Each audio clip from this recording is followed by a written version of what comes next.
What's good, guys? We're back here with another video. We have finally got our first trade of the all season. The Washington Wizards are sending Bradley Beal to the Phoenix Suns, out of all people, to the Phoenix Suns for Chris Paul, Landry Shaman, and a couple second-round picks. Now, how do I feel about this trade? I really don't know how to feel. One thing I do know is I know nothing about cap. When Bradley Beal, when the Wizards announced that they were going to be trying to trade Bradley Beal, and the two teams I was hearing, well, three teams actually I was hearing was Milwaukee, Miami, and Phoenix. I didn't even think that was possible. Bradley Beal's on the second largest contract of all time, and there are teams that have 2 to 3 max players on their team. I didn't know you can have that much money on your team. But now we're looking at him with the Phoenix Suns. There's 4 max guys, and one of them is on the, 2 of them are on the super max. I don't understand cap. I don't understand cap at all. But to look at the trade for the Wizards standpoint, I love it. Like I said, I'm a hometown kid from the DMV, so I've been watching the Wizards my whole life. So I finally love that I can see them rebuild, because after the John Wall and Bradley Beal era, they were never going to do anything. Never going to do anything. So the fact that they finally decided to rebuild, I'm happy to see. Now the question is, do you keep Chris Paul? I have one answer to that. If on Thursday, because I believe that's the day of the draft, you draft Anthony Black or Osar Thompson or Casey Wallace at, I think they have the number 8th overall pick. If you draft one of those 3 guards, I'm keeping Chris Paul. What we learned was seeing the Nuggets win the championship is vets matter.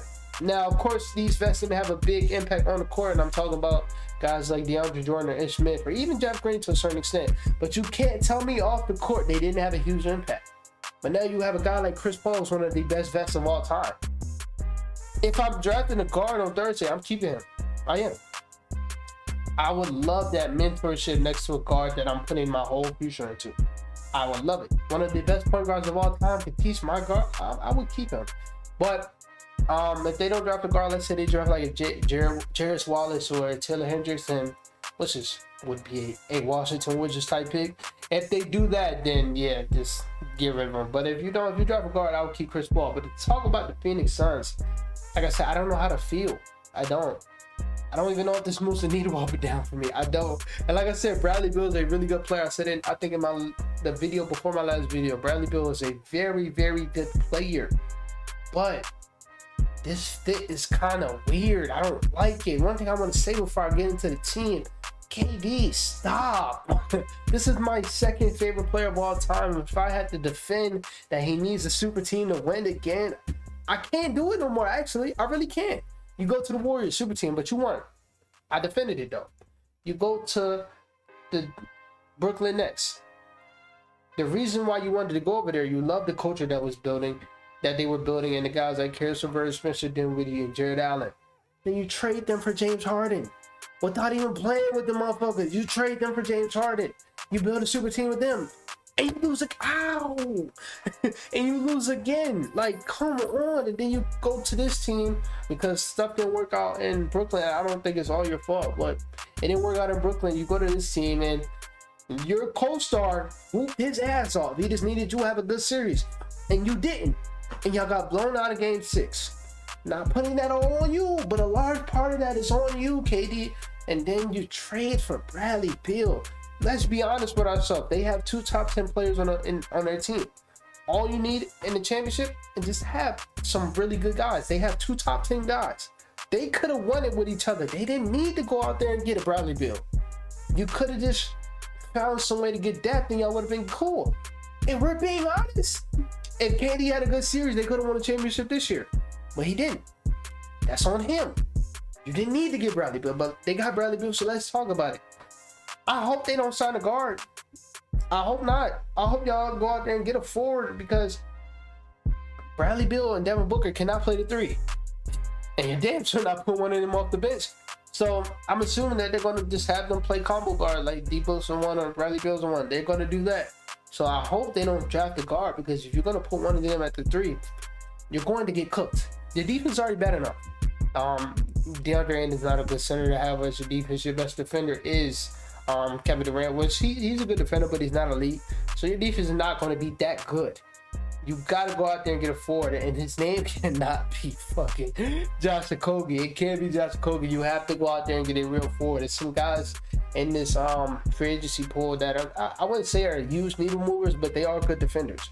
Now, for the Bradley Beal, Devin Booker backcourt, this is so odd. So odd. Because I think they're like the same brand of players, if we're being honest. I think they're both good playmakers. I do think Devin Booker is a very good playmaker. I do think he can play the point guard position. But do I want to see that for 82 games? No, I do not. Because I do feel like that will take away from his game. The same way I feel about Bradley Beal. If it's him playing the point guard position, I think it will take away from his game. Even though I think he can balance that, though. Because I've seen seasons when both of them played the point guard for majority of the time. I do think they can balance that. But the pairing itself is nasty. Both guys that love the mid-range, and I don't hate it. Even KD loves the mid-range. All elite shooters, though. All elite shooters, but all of them have one thing in common is they don't shoot on high volume. And in this league, you got to shoot on high volume. We even seen it in the playoffs. They needed to shoot on high volume to even keep up with the Nuggets.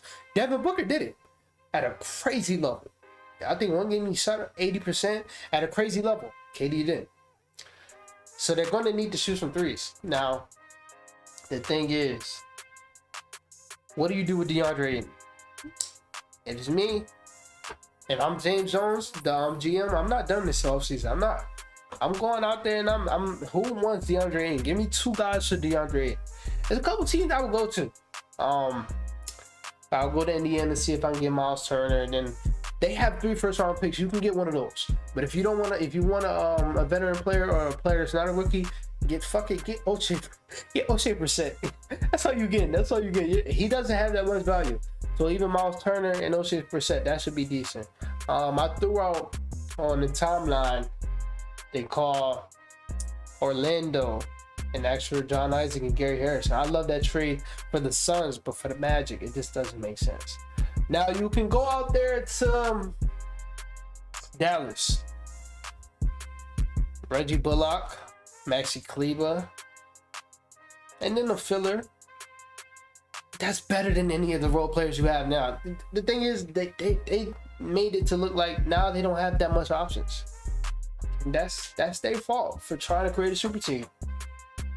And to be honest, if I'm being real honest, huge part of a super team is having a bench. I don't know if I'm so ready to call the team a super team yet.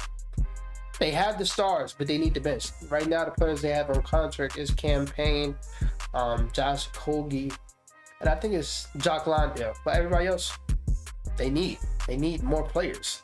They need shooters. They need other scorers. I'm gonna be honest, they need a backup point guard. They need wings. If it's me, if I'm James Jones, I am active. Because I know this is the first step. Even though you made a crazy step. Because Bradley Beal is on the second largest contract of all time, which is crazy.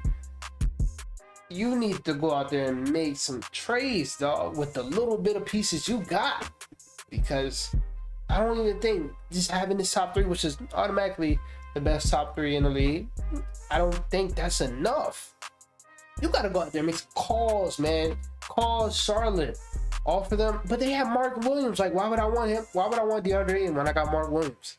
Like, it's so hard. Not a lot of teams need a center like that. So, he kind of fucked him. Well, he kind of shot himself in the foot. Because DeAndre Ayton's not even a guy with a lot of value. And I'm pretty sure a part of his agenda this offseason, or one of the things he wants to do this offseason, is trade DeAndre Ayton. But he doesn't have that much value like that. His value is not crazy. So finding a good trade partner with good trade pieces is going to be very hard for him to do. But like I said, I fuck with James Jones. Because as we seen, soon as he hopped in as a GM, he's making the money moves to win. Soon as he hopped in, give me Chris Paul. He was willing to give them Mikal Bridges, Cam Johnson last year in the summer with for KD, but KD didn't want to get traded. But as soon as KD was offered, give me KD. Like, I love it. As soon as Bradley Beal's offered, give me Bradley Beal. I love his eagerness to get better because he wants that championship, and I get it. But this might have been the wrong motherfucker to trade for just because that money is crazy. It's crazy. But from what I've seen from him is He can do some magical things from that GMC. So I wouldn't be surprised if this DeAndre Ayton trade, because I'm gonna be honest, he's getting traded. I wouldn't be surprised if it was a really good trade, like if they win. Because I'm gonna be honest, I don't think they can win unless you get Miles Turner. But I don't think they can really win. But if they do, James Jones is that guy. But talk about the Suns, man. I don't know how I would feel. I really don't. I don't. This trade to me is not really a needle mover like that. Of course, you get an all-star. It's going to seem like a needle mover, but y'all didn't have depth at all anyway. And then you just trade 2 more quality NBA players for 1. You're going to continue to lose depth. You're going to continue to lose depth. And then for a KD fan, holy shit, come on. At least win this year, please. Just win. So even if they say you need a super team, who cares? You're sitting on 3 rings. Cool. Please win. Please. As a Devin Booker fan, if this don't work out, leave, nigga. Leave. Please. I need D-Book free. Because D-Book is that guy. But other than that, man, that's it for this video, man. I will talk to you guys one day this week.